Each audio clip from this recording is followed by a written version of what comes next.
Craig Brain is not your brain or my brain. Love it or hate it or something in between. Welcome to the squishy, alien middle inside of this dude's skull. Take a peek. Take a peek.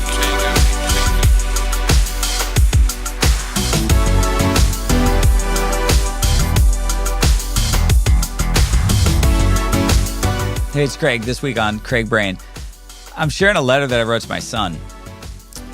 And I think I entitled this letter to my son and to you. And Levi, who helps me with this project, I remember him challenging people to love the ones you love out loud. And it's just kind of this thought of kind of even things I talked about last week of oftentimes going through things and experiencing things, but never sharing that.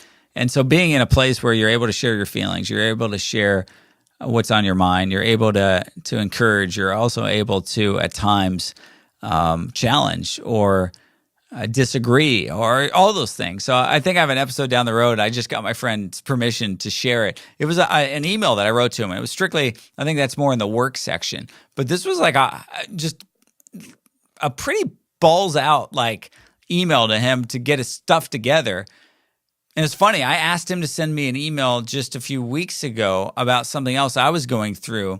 And it wasn't the balls out, get to work, Craig email. It was, I'm a 3 on the Enneagram, he's a 4. And so this came from him from a sense of, man, more from his heart and not just kind of from his head. And so there's at times you need both those things. But man, whether that's sharing that out loud, whether that's reading that at a Christmas dinner to your family, whether that's sending that on text, whether that's having a phone conversation with like a point around it, man, I think it's good. Recently, like we've been doing these group dinners, and when you're at group dinners, you have all these side conversations. And so a guy that I was with challenged us to say, hey, why don't you have one conversation tonight? And so we got in this fascinating conversation about hey, what's your best advice you've ever been given? And then the next night, we got in a conversation about, like, what are you most proud of? And it was just fun. It was fun to actually get people to go a little deeper and talk about stuff that matters and be in a room where you could be vulnerable, you could share. And so for me, I'm learning, to do that. It's not anything I was modeled in my family, like how to do.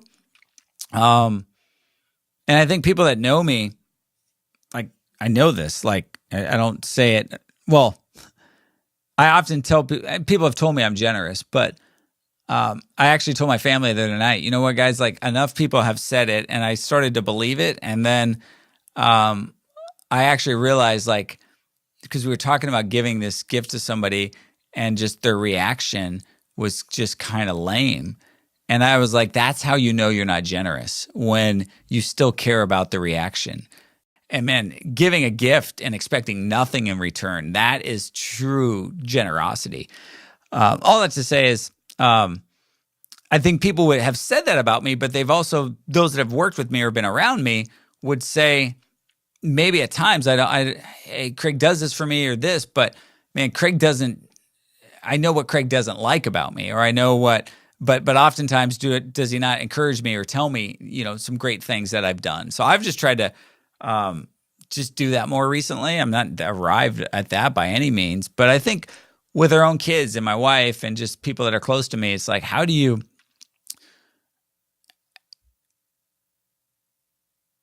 do a better job of, I think, expressing your feelings, expressing your thoughts, or how proud you are of, the people in your life. And so this was my attempt. It was a really neat experience with me and Nolan, because we've done so many trips together. I mean, all around the world, and a lot of business trips, a lot of ministry trips, a lot of fun trips. But this was so different, as if it was like he's now working alongside of me on a project, not just I'm his father and he's my child. You're accompanying me on a trip. It was like, hey, we're both going here to do something, and so it felt like a work trip. On top of that, like he's driving, and so I'm showing him how to drive, which we drove from Phoenix to Nevada. And then we were in Vegas, which I'm like, you can't gamble yet. But Nolan's like, it was just a whole different trip. Like, and so when I wrote him this note, it was like, man, I need to make sure you know these things. I talk about I don't talk about my dad much. I've written a few things about it. And I mention it here because I don't have one letter from my dad. And my dad and I probably did like 25 trips in 7 years, the last 7 years of his life. Prior to that, I hadn't taken a trip with my dad other than on family vacation. So the last 7 years of his life, us being able to go, we went to the Super Bowl. We went to the NBA Finals. We went to the NFL Hall of Fame. We went to my dad's house that I told you about, I think, last week in Ohio. We went to Florida. We went to Denver. We went to Los Angeles. He went to Vegas. We went to, I got like so many like fun memories.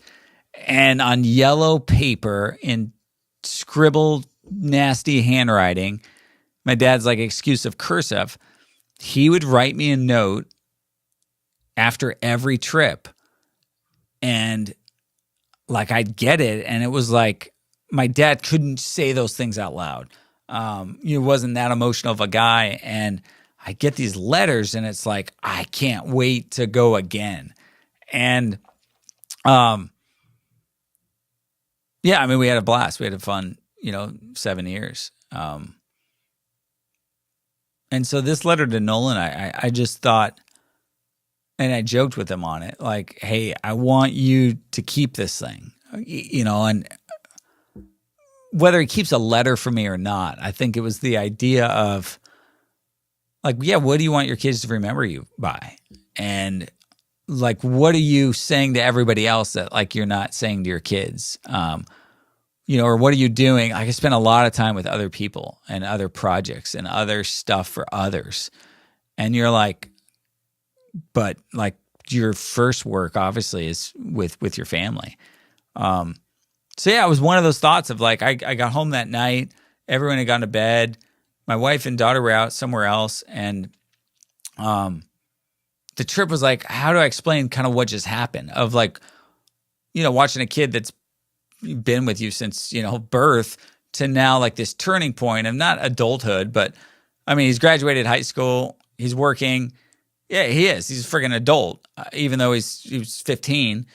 But I really felt like there was this kind of just different turning point. And me wanting to put that on paper and say, man, this is fun. This is a lot there. And so whether, I guess, a takeaway from me, what I'm learning, just like sharing a Christmas letter with the family, sharing this with Nolan, like, I didn't tell him I was going to put this out online because it's not for you. It was for him. But I think my nature was like, I don't know how to do this shit. Like, this is like that's the hard stuff. Like, gosh, we can create a business. We can do a ministry. I can do this. I can think a lot with my head, but like having those deepest memories from me and my dad, like, sadly, like a lot of those have been left on some yellow piece of paper that I don't even have. But I remember what they said. I remember like just the times with him, and I don't plan on dying, but I want to make sure like my family has that, and not just on a letter or on an email or a text, but audibly as well. So I think something I'm learning through all this, and that's some thoughts on balance and being, and being a dad, being a husband. I think those things come way more difficult than running a for-profit or a nonprofit or selling something online. Anyways, thanks for watching or listening, however you do this, and until next time.